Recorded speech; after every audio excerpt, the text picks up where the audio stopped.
So tila sunod-sunod na naman nga po ang ginagawang pagbida ng The Ring Magazine sa ating pambato na si former 3 Division Champion Angas ng Pinas, General Casimero. Ito po ay dahil kahapon lamang ay pinaalala ng Ring Magazine ang naging tagumpay ni Cuadro Alas laban sa Cuban boxing legend Guillermo Rigondo 5 taon na ang nakakalipas, kung saan kahapon ang ika-5 taong anibersaryo nito. At 2 araw pa lamang ang makalipas ay ibinida din ng Ring Magazine ang ginawang pagwasak ni Casimero sa nooy undefeated challenger ng Africa na si Duke Maika, dahil napahanga sila sa ginawang pag one-hand push-up ni Cuadro Alas matapos niyang talunin via 3rd round technical knockout si Maika. Kaya naman walang duda na nasa radar na talaga ng Ring Magazine si Casimero, at panigurado na sa susunod na laban nito ay aabangan na talaga nila at tatadtadin na ng mga updates at content gawa ng nakita na nila kung gaano kalakas ang engagement kapag si Casimero ang content nila kumpara sa ibang mga boksingero. Sa kabilang banda naman mga idol ay tila mukhang hindi nga po matutuloy ang inaabangang bigating sagupaan sa pagitan ng ating isa pang pambato na si WBO number 1 super bantamweight contender Carl James Martin at ng Mexican former world title challenger na si Alan David Picasso. Kung atin pong matatandaan ay nitong mga nakalipas na buwan lamang ay lumabas na ang balita na inaayos na ang bigating bakbakan ng dalawa para sa buwan ng October sa undercard ng Canelo Alvarez versus Christian Mbili sa Saudi Arabia.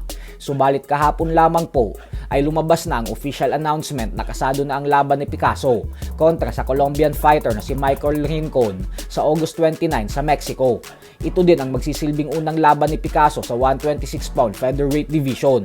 Kaya naman mukhang iiwanan na nito ang dibisyon ng super bantamweight.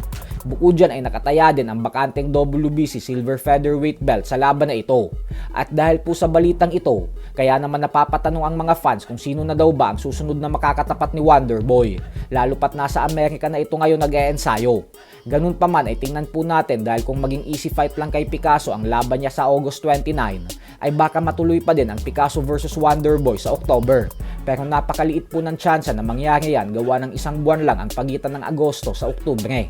Samantala, matapos nga pong sabihin ni Alexander Usyk na gusto niyang makalaban si Deontay Wilder bago siya tuluyang magretiro sa boxing, ay lakas loob naman pong sinabi ng former world champion na si James Toney na ngayon palang umano ay binabantaan niya na si Usyk na knockout ang sasapitin nito kay Wilder. Paliwanag ni Toney na magaling na fighter naman daw talaga si Usyk, walang duda. Subalit hindi daw ito handa sa katulad kay Wilder na nagbabato ng sunod-sunod na knockout punch sa kanya. Wala pa daw kasi si Usyk nakakalaban na katulad kay Wilder.